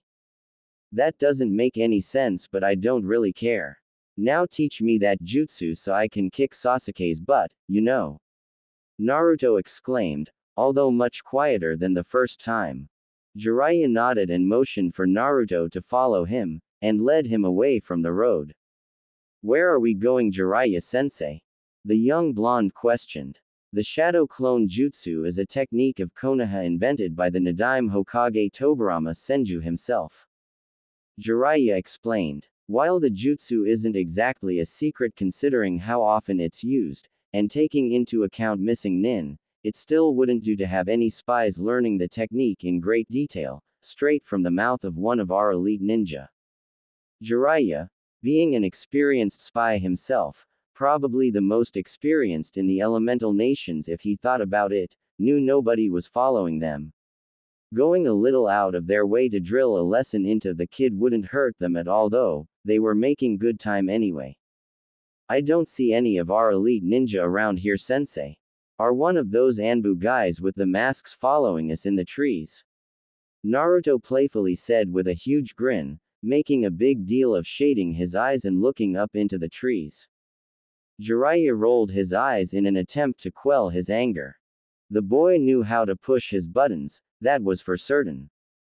Just listen up, brat. I'll make 4 clones to put down seals so we can work on the technique away from prying eyes. Jiraiya said as he made a cross sign with his hands and summoned 5 copies of himself. Once the 4 designated for seals were done with their jobs, Jiraiya began. The first thing you need to know about this jutsu is that it uses a lot of chakra. More than just about any genin should be able to use. Because of this, you are forbidden from ever teaching anybody this technique without permission from myself, or the Hokage. Am I clear? Jiraiya being serious was a sign that Naruto shouldn't joke around, so he just quietly nodded. Second, the clones break fairly easily. Jiraiya turned and punched the 5th clone that he had summoned, finally quenching Naruto's curiosity of its purpose. They don't have the durability that some of the other corporeal clones like the earth clone or the flexibility of the water clone. Jiraiya continued to explain, in what Naruto would come to think of as his sensei voice. However, despite these weaknesses, they can be extremely useful. Yes, Naruto, you don't have to raise your hand though, you're my only student. Jiraiya said with some confusion. Oh, sorry sensei, Iruka-sensei said it was rude to talk without raising my hand. Naruto shot out quickly before getting to his question. What other kind of clones are there? You said earth and water, and this one is shadow. Are there fire clones? What about light clones? Can I make a clone out of kunai? Naruto inquired. This kid would probably give Jiraiya an aneurysm by the time he graduated the academy. He just had a way of questioning what essentially was hundreds of years of training in the status quo, without even seeming to try. He was just that curious, and thought that far outside the box. Actually, there was no box in Naruto's brain, it was more like a 100-sided object that was continuously shifting. Jiraiya thought some more before answering. You ask some good questions, kid. And they were good, and Jiraiya would definitely be looking into the last one that he had mentioned. Stupid kid geniuses. Fire clones, as far as I know, are too unstable and too damaging to themselves to be of any real use, or even be considered a technique. Wind clones would be even harder to control, and potentially dangerous to anybody using them if they burst at the wrong time. Jiraiya was more thinking aloud here than responding to Naruto. A lightning clone is an existing jutsu, and quite a dangerous one at that, especially in the hands of Kakashi. I suppose you could make a kunai clone, although going about it would be difficult, and I'm not sure what its use would be. The first Hokage was an avid user of wood clone, and of course there's the Academy standard clone, which is more of a genjutsu really. I suppose you could make a clone out of anything really, whether it's worth it or not just depends on the chakra cost, and the abilities of the clone. Jiraiya concluded. Sensei. Yes, Naruto, I think I'm gonna need a notepad or something, that's kind of a lot to remember, isn't it? Naruto questioned. It was less of a lesson, and more of satisfying your curiosity, but you can't use notes in the field, kid. We will go over it as many times as we need until you know it by heart. We can revisit clones later during a chakra theory lesson. For now, it's time to teach you the shadow clone jutsu. Naruto was bouncing up and down, almost vibrating at this point. Come on, sensei, let's do this. Jiraiya chuckled and nodded. Alright, brat, For starters, I'll only allow you to try and make one until you get better control of your chakra. I don't need my own sensei mad at me if you end up killing yourself on your first real jutsu. The blonde paled at this, but his face never lost its determination. The hand sign is real simple. You extend your middle and pointer finger on both hands, and make a plus sign with them. A plus, because you're adding more of yourself. Jiraiya had never thought about it that way. At the time he had learned it, he was just excited he could have more than one of him to kick Orochimaru's. Not that it worked. That's exactly right, Gaki. Glad you picked up on that so I didn't have to tell you. He had no shame. He couldn't let the almost 8-year-old think he was more clever than one of the Sannin.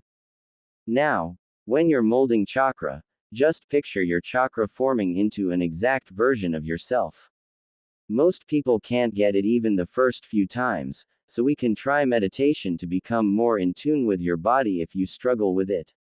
In truth, most Jonin took days to learn the technique, and that was only if they had well above average reserves, but the boy was so full of surprises, he wouldn't be surprised if he did it the very first attempt.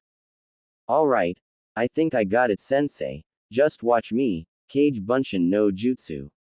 There was a huge poof of smoke, bigger than when Naruto had unsealed his backpack way back in Konoha. When it cleared, standing there was Naruto. Just one of him. Damn it. First, how do you feel? Tired at all? Naruto shook his head. In fact, he felt better than he had before he tried. Alright then, you can try again. Try and focus on forcing your chakra into an area that's about your size. Naruto nodded. He was surprisingly quiet when he was focused. The blonde terror made the hand sign, called out the jutsu name as forcefully as he could, and tried to make a copy of himself. Another plume of smoke, and there was a deflated-looking version of himself lying next to him. He sighed. It's alright, Naruto, you can't get everything on the first try. Still feeling okay? Jiraiya questioned cautiously. He really didn't want Sarutobi mad at him. Yeah, I actually have felt better after trying the last 2 times, like I'm more calm and less like I'm gonna burst. Jiraiya looked perplexed at this, so Naruto just kept talking. Honestly, it feels wrong. Do you mind if I try something? Jiraiya nodded. The boy had proven himself plenty capable of finding solutions already. Just don't overdo it and use too much chakra. Naruto nodded. Kage Bunshin no Jutsu, Naruto said, making the hand sign. He closed his eyes and focused on a mental image of himself, and pictured more appearing around him the way they had for Jiraiya. He then willed his chakra to act and do as he wanted. There was another poof of smoke, this one wider than tall. When it was all clear, there were 5 perfect copies of Naruto standing around with the biggest grins Jiraiya had ever seen. Jiraiya walked up and poked one right in the forehead despite its protests. Yup. It was solid. He turned to the real Naruto. Are you okay? He asked seriously. Nod. How much chakra would you say you have left after those 3 attempts? Just a rough estimate will work. Naruto rubbed the back of his head sheepishly. Sensei. As far as I can tell, that was the same amount of chakra that I used when I tried to just make 1. I wasn't even trying to make 5, I just pictured you making them when I molded the chakra, and it happened by accident. It doesn't even feel like I used any chakra, or maybe I don't know what that feels like. Jiraiya just shook his head, looked up at Naruto, opened his mouth, and then shook it again. You're something else, brat, ya know that. Naruto smiled at him. So you keep telling me, ya geezer, he beamed. Just for that, I'm imposing a limit on you. You can't use the jutsu unless it's to practice it, until you can make exactly 1 clone. And I better not see a giant puff of smoke either. With the amount of chakra you used to make 5, you probably could have made 30. I won't teach you any more jutsu until you do, Jiraiya exclaimed. What? You finally teach me a jutsu, and I'm not even allowed to use it? That's so unfair, old man. Naruto retorted indignantly. Have you forgotten lesson number 1 already, my precious student? Jiraiya asked teasingly. No, lesson number 1. A shinobi's life is unfair. If you don't like it, do something about it. Naruto recited monotonously. So his ears do work. Great job, kid. Now drop and give me 80 more push-ups, Jiraiya nearly sang at Naruto. I hate you, Naruto grumbled. I don't care, Jiraiya laughed back. This next part should admittedly have been a whole new chapter. No clue what I was thinking putting all this in one. Now is a good time for a water break and a posture check. 3 days later, Naruto and Jiraiya found themselves in another clearing, not unlike the one they were in the first night on the road. They had made their way deep into the land of rivers to meet with a contact of Jiraiya's spy network. Naruto had been hard at work on his chakra control, as well as his physical strength, and although he had seen much more progress in the former than the latter, he had still managed to do 103 push-ups. Sasuke was gonna get his butt whooped when he got back to Konoha. He could already picture it. Jiraiya interrupted him from his mental happy place. Alright brat, you think you got it down? Let's see it, Jiraiya requested. Naruto nodded, took a step back, closed his eyes, and took a deep inhale. He let it out calmly, and made the necessary hand signs. As Jiraiya looked on, his blonde student disappeared and was replaced with a wooden log. Jiraiya felt Naruto's presence behind him and turned around. Well done Naruto, you've come a long way. Naruto beamed at the praise. Jiraiya had just shown him the substitution jutsu yesterday morning, and he could already do it without saying the jutsu name. Jiraiya had said that the jutsu was one of the most important a ninja could master, and Naruto had taken him seriously and worked hard at it. However, if you truly want to master it, you'll have to do it much faster than that. If you can increase your speed though, it can keep you alive against much tougher opponents, and get you out of some sticky situations. Naruto nodded. Now, why don't you make a few clones, and send them to get some food? Fish should be easy to come by.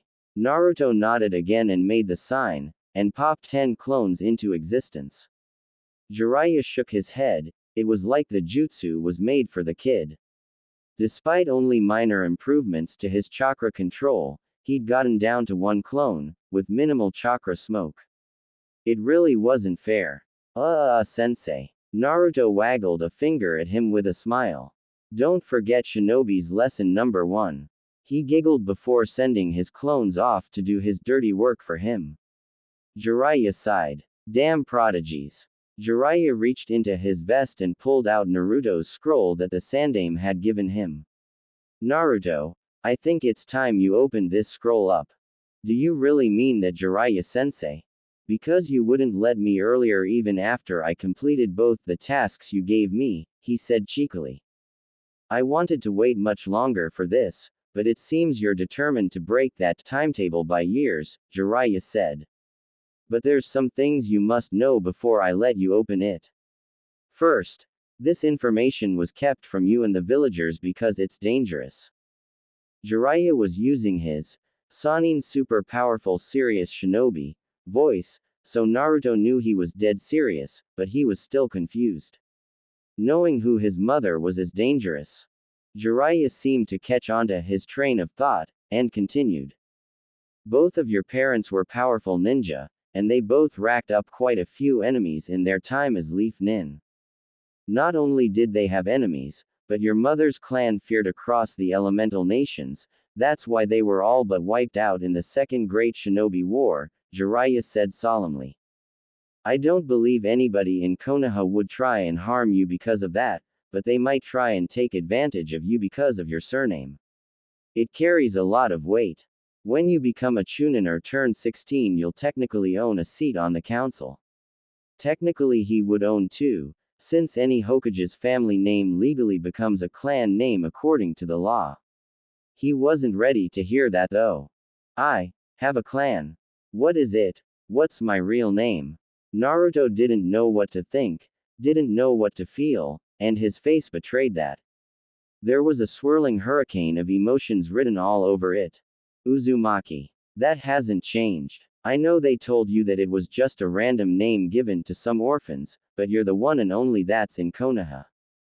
But they're all gone now. Naruto squeaked out. Jiraiya nodded, and then elaborated, I'm sure there are others out there, maybe even a few that carry the name, but the clan and village are gone, Jiraiya said sadly. Naruto nodded, eyes still down in sadness. Do you think I could rebuild it when I become Hokage? I think you can start even before then. After you open this scroll, you'll be considered a full-fledged Uzumaki, and when you return to Konoha, your status as an heir will be solidified. Naruto was pleased at that, but couldn't find it in him to feel excited. Jiraiya handed over the scroll. The swirls on the end caps are the Uzumaki clan symbol. They were from another hidden village called Uzushiogakure, but they were such close allies with Konoha that the clan symbol is on the back of every single Chunin and Jonin vest that the village issues, Jiraiya informed him. According to Sensei, not making it in time to stop their destruction is one of his greatest failures, and biggest regrets. Naruto nodded. How do I open it? It's a blood seal. Anybody with Uzumaki blood just needs to run some over the seal, and then channel chakra like I showed you on the storage scroll, and it'll open. Jiraiya pointed to where he needed to channel chakra. Naruto bit his thumb like he had seen Jiraiya do when he summoned one of his awesome toads, and ran the bloody digit across the seal. He channeled chakra where he was shown, and instead of bursting in smoke, the black ink formula began to retract in on itself in a swirling motion, until it made its own little version of the Uzumaki crest. Naruto gripped the left cap and twisted. It came off fairly easily, and when he looked inside, he saw a large storage scroll, with a much smaller one next to it. He pulled both of them out, and opted to unroll the smaller one first. On the paper he found his surrogate grandfather's writing. Naruto, I'm sorry that I'm not there to tell you about this in person, and that I wasn't able to tell you earlier in your life. In hindsight, keeping this from you seems like an unnecessary measure, and I apologize for that, for I only had your best interests at heart. Your mother was Kushina Uzumaki. She was a red-headed Jonin kunoichi, with a fiery temperament and an indomitable will. She was determined beyond what seemed possible and stubborn as an ox. She was also one of the kindest women I had the pleasure of knowing. Though you don't have her hair or her eyes, you seem to carry on that Uzumaki stubbornness that she was so well known for. Her nickname was the Red Hot Habanero, and she lived up to it every single day of her life. She was vicious yet graceful. Stubborn yet loyal. Terrifying yet beautiful. She was your mother, and she loved you more than anything in the world. More than life itself. I cannot go into detail about the situation. But the night the Kyuubi attacked, she saved you from its wrath. She loved you so much, that she sacrificed her life, so that you could live yours. You may have felt lonely all these years in the village by yourself, but just know, you've never truly been alone, because she's a part of you, and always will be. I have included a picture of her in the small seal at the bottom of this scroll, as well as her necklace that she wore every day, on or off duty. Though the pendant that was on it broke, it is a piece of her that you can wear to remind you of where you come from. Perhaps we can find you a pendant to go with it. Inside the larger sealing scroll is every piece of Uzumaki history, artifacts, techniques, pictures, and anything else I could find within Konoha, as well as locations that you could potentially find more, though I wish that you let Jiraiya dictate when you go to those locations so that you are safe. I do hope you can forgive me for holding out on telling you this and giving you your inheritance for this long. I see you as my first grandson Naruto, and just like your mother, I love you very much. Sincerely. The Sandaime Hokage, or Gigi, as you call me. Naruto was pouring tears before he even came close to finishing the note. He had a mother. She sounded so badass and amazing, and it made him so sad that he couldn't meet her, wouldn't ever get the chance to meet her until he too passed. But she had loved him so much that she had died for him. He couldn't believe it, but he was sobbing about it. He wished he knew how to set up those privacy seals so that Jiraiya wouldn't see him like this. It was embarrassing. Jiraiya laid a hand on his shoulder. It's okay to cry, kid. Remember the very first thing I taught you. It's okay to cry if you're happy. Shinobi lesson number 0. Naruto nodded, but didn't stop sobbing. Your mom was truly one of a kind, just like you. You remind me of her every day, and she would be so proud of you, it would be unbearable to be around. She would tell everyone in a 10-mile radius about how great you are, and she'd beat anybody who disagreed into the ground. Naruto laughed at this, but it came out as an awkward sob with a lot of snot thrown in. I'll go check how the clones are doing with food and give you some space. I won't be far. Holler if you need me. You remember which part of the storage seal to open it? Naruto nodded, getting his sobs under control a little bit. Good. Don't open the big scroll until you call me back, okay? Jiraiya got another nod, so he body flickered out of the clearing in the directions that Naruto's clones had gone. Naruto looked at the seal at the bottom of the page, and channeled chakra where he was supposed to. He was ready to see his mother. With a poof larger than the scroll itself, Naruto unsealed the picture of his mom and her necklace. His breath was taken away. She was beautiful in every meaning of the word. He couldn't believe he was related to such an angel.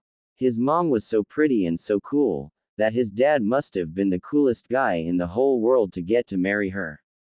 Probably cooler than the Yondaime he thought before, thinking that it probably wasn't possible.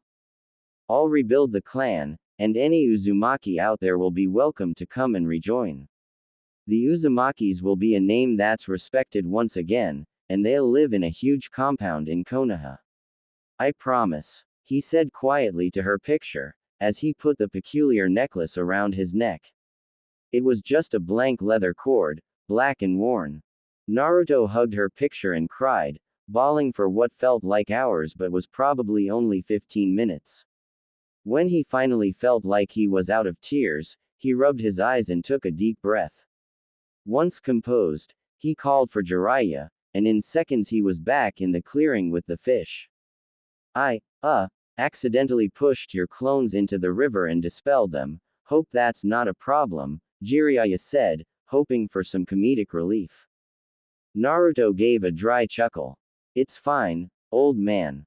He didn't have enough in him to start an argument with the spiky-haired sage, as much fun as it usually was. Will you go through my inheritance with me? He asked hopefully. Are you sure? Everything in that scroll is squarely yours, Naruto. I know Sarutobi-sensei sealed some techniques in there for you, and you don't have to show them to me or anybody else if you don't want to. Those are clan techniques. Your clan's techniques, Jiraiya explained. Naruto seemed to be in awe at this. He truly couldn't fathom it. But if I'm the only one in the clan, I can decide who gets to see the techniques, right? Jiraiya nodded. Then I want you to look at them with me, and help me train them, if you would. Jiraiya nodded again, not really trusting his voice. This boy had brought out feelings he didn't know he was capable of feeling anymore. After a few seconds of silence, Naruto picked up the large sealing scroll, but paused. Do you have a clan, Jiraiya-sensei? He asked. Jiraiya responded, Nope, my dad was a shinobi, though he went Mia when I was real young, I barely remember him. My mom was just a civilian. Jiraiya smiled. It's one of the reasons I chose to train the fourth Hokage, he was from a completely civilian family. I guess you could say you already have a leg up on him. Naruto thought deeply for a second. It was pretty cool, but resolved not to let that keep him from working hard. Alright, let's bust this baby open and see what kind of badass stuff my clan left me. Naruto shouted. This earned him a smack in the back of the head. Language. And what did I say about being so loud? Jiraiya scolded him. Naruto rubbed the back of his head and grumbled, Yeah, Shinobi lesson number 1. Stealth and deception are a ninja's number 1 tool, I remember. He slid the scroll in front of him, and unrolled it horizontally, revealing a large ceiling matrix that was different from the one Jiraiya had shown them back in the village. Alright brat, what we have here is a multi-point ceiling scroll. Child's play for the Uzumaki of the past. See how it's divided into these sections. Jiraiya pointed to several different areas of the circular seal, all of which looked like slices of pie. Naruto nodded in what Jiraiya was calling his learning mode. Quiet, attentive, and focused. Each section is actually a storage seal, and therefore each has its own separate formula that can be used to open it. So that means you can store multiple types of things. Naruto finished in question. But why not just seal everything in one formula and just pull out what you want? Good question, Naruto. There are different seals that work better for different things. A regular storage scroll will only hold so much, so you can use a different version to hold larger or more items. Some things deteriorate over time, so they need a stasis storage seal. In this case, it's most likely because sealing other scrolls with seals on them requires a special formula, as well as separating items by category so that if the person meant to open it doesn't know what's in it, he or she doesn't have to unseal every single thing at once. Jiraiya finished explaining. So basically for organization or specific needs. The young blonde tried to summarize. That's the gist of it. We can get into it deeper if you choose to learn more Fuinjutsu in the future. The Toad Sage told him. Now, let's start with the section in the 12 o'clock position. You should recognize the matrix for opening it if you look closely.